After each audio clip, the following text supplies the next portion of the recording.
વડોદરામાં નવી સિટી ઈ બસોની શરૂઆત છતાં પણ કકડાટ. જૂની સિટી બસોમાં ઘેટા બકરાની જેમ મુસાફરો ભરાતા. નારાજ મહિલા મુસાફરે સિટી બસમાં હોબાળો મચાવ્યો. સ્ટેશન કેલનપુરની રૂટની બસમાં ઓવરલોડેડ મુસાફર. રાવપુરા પાસે મુસાફરોએ બસ રોકી અને હોબાળો મચાવ્યો. ટ્રાફિક અને આરટીઓ નિયમોના લીરે લીરા ઉડાવતા ચાલકો.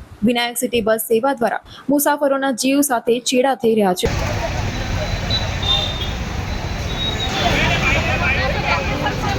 શું થયું બેન, શું થયું? શું થયું? ટ્રાફિક છે, પબ્લિક બસ નહીં ચાલતી અને તમે તો જો તો ખરાબ પડી જાય એવું ઊભું રહેવાની અંદર જગ્યા નથી.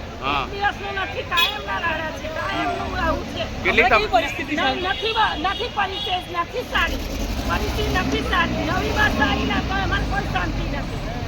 તો જૂની બસમાં અમે જઈએ છીએ, નવી બસ મેકી છે તોય અમને કોઈ શાંતિ મળતી નથી. આમાં કેટલા લોકો બેઠા છે? કેટલું પબ્લિક છે.